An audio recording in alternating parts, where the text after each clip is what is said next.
Yo, what is going on, guys? It's your boy Kimbo here, and it's time for another epic Bakugan Legends episode review. So, with this, it's number 11, man. Number 11. We're getting towards the end. You know, things are ramping up big time. Things are about to get crazy, and it's about to hit the fan for sure. But yeah, anyways, giving 5 seconds for anybody who wants to click away and not be spoiled. Also, keep the gloves. There's not much work I've been putting in. Like, these things are already pretty freaking beat up and ripped up. So, it's happened. There's been like one case of it, but like my my gloves ripped, and I actually had to use two pairs for 1 year. This might be the case again because they're already getting pretty beat up, and it's only April, man. But yeah, if I do switch them, it'll be June. That's a rule of mine. Like, if it does happen, it's only happened one time. That was 2020. But halfway through the year, and then switch over. Still same colors and everything, but maybe new gloves. Maybe we'll see how they are. But anyways, getting into this, man. Episode number 11. It starts off with a gigantic meteor going for headed for Earth, basically. Well, not a huge meteor. Like, it's a pretty big, like, sized asteroid, but it's headed for Earth. And then we get like a small cut scene of it, and then it cuts to the awesome brawlers all sitting, thinking of a strategy and everything. Well, basically, it's like Dan's left, so what exactly can we do? Like, he's the only one that's left, but also Hinosh has two people left, you know, and it could be anybody. I mean, this man's literally brought back like from the past, Villock, freaking Tico. Like, it's insane, man. Like, it's freaking wild. Had Wrath come back. Like, just the overall endgame feel for this has been insane, man. That's what's put it already up there with the other seasons, dude. It's been wild. Even like the storytelling and everything with it, with just having like 13 episodes, they've done really well. They did really, really well with this, man, for even being a short season. Still amazing. But yeah, so they're all sitting there trying to think of a strategy, and then of course in the middle of it, Hano shows up, and basically they go to their next location. So this location is actually they fall down and they see a bunch of like islands up in the sky and such. Which, come on, man, sky islands. I know I get sidetracked with some things sometimes, but like, just like making references and stuff so it relates to the episode or things that's going on. But this reference, you already know, Sky Islands, Legend of Zelda: Tears of the Kingdom. It drops in literally less than a month, and that is the number one game I've been waiting for the better part of the last 3 years. Even with all the games I've been really hyped for, like, this has been my number one, and I'm so excited, man. I was so confident about this game. I'm showing it off of pride too, because I got Zonai tattoos before they were even confirmed in the game. So I'm like, that was that confident in them being in this. Yeah, and it shows it. It shows it right there, man. And just, yep, the courage. And yeah, speaking of that, tattoos soon. We'll say that. Anyways, yeah, so it's a bunch of Sky Islands. So we're in Haora. So we're in the lands of Haora, except it's much less green and vibrant and everything because, the swarm sucked all the energy out of it. But we got a battle that's about to happen. So Dan's stepping up. He's the only one that's left. And this battle is the return of one certain character, which I had a feeling it was going to happen, man. They went through with all the previous evils for previous seasons, but there is one that was left out. And I'm like, we got to see him. And sure enough, we see him with this. It is none other than the man himself, Cuckoo for Cocoa Puffs, the greatest entertainer in the universe, Havoc. Havoc has returned. This man, Havoc, shown back up, basically saying he could have missed out on a good show deciding the fate of Earth, because you know how chaotic this man is. And literally, Hinosh said, "Yep, we're like not surprised. You got all the other evils and such. It made full sense Havoc being a part of this. So with this, of course, the big bad, the antagonist of season 2, Havoc. With this, so we've got Drago facing off against the return of Sabrus, man. Also, it's one of those interesting Bakugan because the package says Sabra, like Sabra Pyravian. We never actually got like Sabra by itself. Well, in the name, obviously Sabrus, but they call it Sabra with the figure.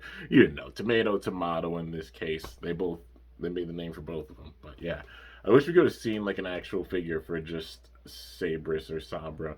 Maybe not, because like I can imagine that figure being really similar to how Hydronoid Ultra was, you know, with the forehead and such, and the one in the middle. Basically, it would probably be like that if we're being real. It would be a similar figure to that. That's probably why they never just did it that way, and they made Sabra Pyravian instead. You know, makes full sense.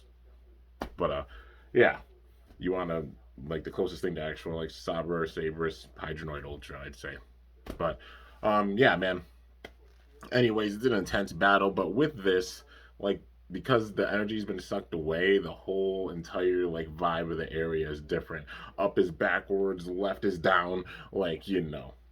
So if you like throw something, if like anything ricochets or such, even like a Bakugan in the air could change their path, and this is what happened with you know, Dan and Drago. So with that, like Sabra was staying, well, Sabris was staying pretty you know, pretty stationary a lot of the battle. Like it was moving around and getting big time hits in too, but and also using its raw power because it's freaking Sabrus, and you know how strong this damn thing is. It's got all the fusions.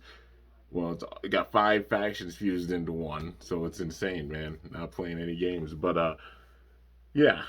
With this, Dan and Drago are getting some big time hits in, but at the same time, like they're struggling. They're obviously struggling against it. But Shun figured out that there's one spot actually that they could go to where it won't affect as much. And that's the one spot where there's still energy, and that actually being the arena where the battle judgment before happened. So they go down by that arena. There's actually like gravity and such down there, and then they turn the tide, basically get a Baku gear core or a Nova, yeah, a Nova core, if you will. But then used it to get the fusion, Nova fusion. So we get Drago Auxiliator, Drago X Arliss in this case, you know, and get a big time hit in. And they managed to defeat Sabra, well, Sabris, you know. I was going to say Sabra Paravian, think of the figure. But yeah, managed to defeat Sabris and take down Havoc. So Havoc is out of this, man. Dan does win it, and their chances are still alive. And it's, of course, down to the final battle after this, man. But, you know, Havoc basically gets chased off because the international, well, you know, like the Galaxy Police are after him. And, yeah, so he takes off. And then Dan's like, "You call this entertainment? Don't you ever come back here again." He's like, "Oh, you're going to miss me." Freaking love it. But, yeah, so that's obviously the last time we're seeing Havoc, but just the fact that they put in all the different evils for each season with this has been amazing, man. Full end game build up with it. Absolutely love how they've done this. Made a true end game ending. Much better than honestly even TT did for Burst, if I'm being real. Gotta watch Quad Strike still, you already know, but I mean on TT's side of things for Burst, how they ended it off. Had the potential for an end game, made the actual figures, but then like the bays and stuff, but didn't capitalize on like the story with this. With this, they're capitalizing on the story big time, and it shows, man. This whole end game feel has been really, really wild.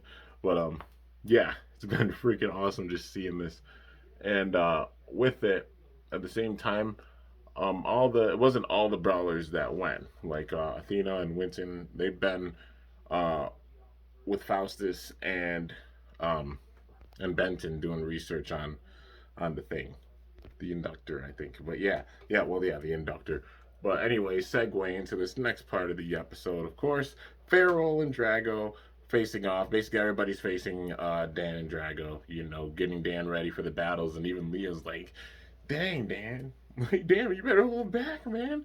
Like, we get you need like training for the battles and stuff, but like everybody's pooped. Like, it shows how strong Dan and Drago have gotten because they mastered it, you know." And Dan having the power of plot armor. Well, only that, like Dan's, you know, Dan's got some big time power with him. And then he's sitting there thinking in the middle of these battles, and he's like, what if we can get Magnus to fight? If so, if we can get Magnus to battle, like that would make my power increase big time. And Drago kind of agreed. But then they're like, we don't know where Magnus is. We haven't seen him in the longest time. Like, you know, ever since he left. But yeah, but keep this scene in mind, you know, this moment right here. Keep this in mind. You understand what I mean later.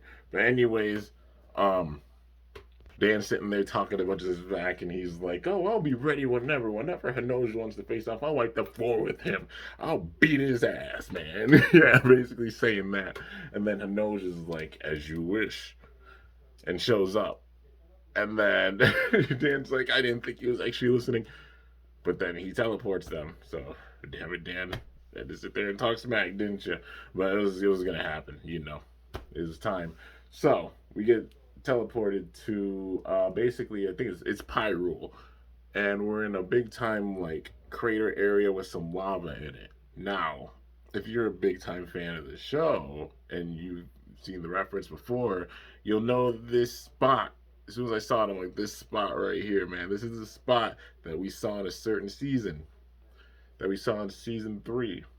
So you notice how like with all these different worlds, it's been really close to like where the actual battle judgment the first time happened, like the sacred area where they did, and they had the actual, uh, you know, bracket, and they even showed the bracket in the background too, like a little Easter egg thing. Like they still remember the battle judgment that happened before in Geogon Rising, but with this spot,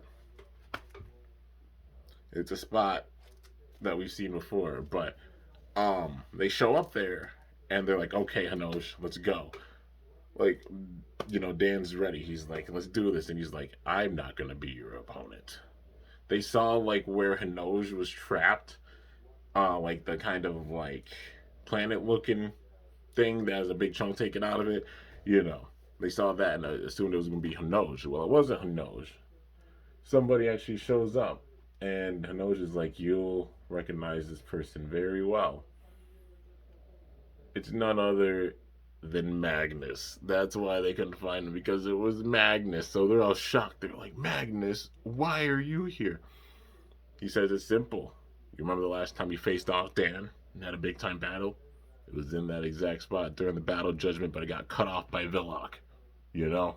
It got cut off at that point and all hell broke loose.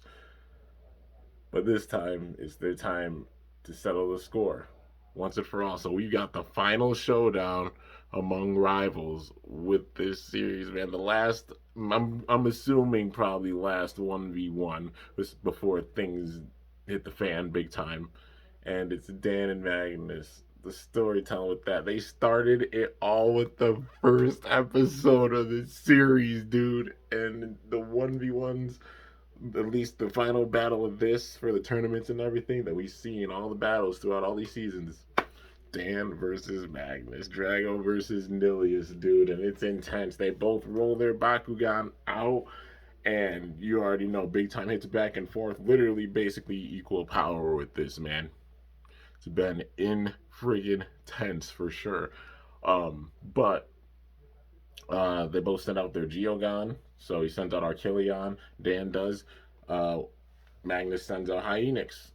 And then they're both sitting there battling. And then literally they battle to the point where they both go down, dude. At the same time where all this is going, um, Winton and Athena get a text from Leah saying how the final battle started. And they're basically sitting there working on the inductor, you know. Um, not the inductor, the reflector, the Nova reflector. I'm thinking the elemental inductor, but yeah, the Nova reflector. And they're like, "Is it done yet?" They're like, "We're getting there as fast as we can." They're still working on it. That being, Benton and Faustus. But while they're working on that, this battle's going on and such, and it's really intense. And then they both bring out. Literally, it got to the point where they both brought out strength. I think they both got through all of them. I think they might have gotten through the Baku gear as well. Well, they got through the Geogon, of course. I think they might have both got through their Baku gear, battling with those. Um, but the battle was strength mode. They both went into the strength mode with their Bakugan, and with it, they're about to get a big time collision going in. Going in full fledged, full strength. They're trying to show off their power with this. So they go on just full strength with it. At the same time, Benton and Faustus are like, we're almost finished with it. So it like Drago and Nilius are hitting each other, and then it fades. So that's the cliffhanger, the part 2, to be continued with the next episode. That being the end of it, man. But you talk about a roller coaster. It's a given. We're at the serious point, man.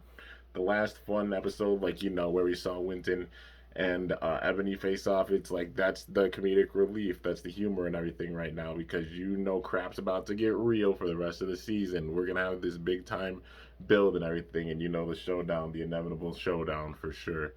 But yeah, dude, overall, really, really sick episode. Really, really solid. Huge build up. Hyped to see how things are going to go for 12 and how things are going to pan out with this. But yeah, I don't know if it's just me, but it seems like Hinoge has just been so laid back. Like he hasn't been going on like compared to the other evils. Like yeah, he's been pushy about the battle judgment, but he's been so laid back, and that's the thing about him. Like he just sits back. Like he has all these big time power, but he's still so chill and he's laid back with his strategy and everything, even at this stage. So I'm thinking there's got to be something bigger because it's just how he is. You know, it's like he could have went in and just Thanos them big time or tried to anyways. You know, man's got 5,000 power. You know, they put up a good fight, but like, mm, I don't know. It might just be me, but I don't know the vibes. But yeah. Anyways, I guess we'll find out in episode 12, man. But that's the review on Bakugan Legends episode number 11, y'all. Hope you enjoyed. If you did, be sure to slice that like button down below. Let me know how I did. If you're new to my channel, definitely be sure to subscribe for some epic content because I upload daily. And if you haven't already, be sure to ring that bell by my channel name to be notified whenever I upload a video. Talk about being at a wild point now, man. Yeah, you know crap's about to hit the fan. I'm just wondering who's going to come out on top with this. Like, is freaking Magnus gonna just I don't know, like is he gonna absorb like Dan or Magnus's power or something with this? Like is he just waiting for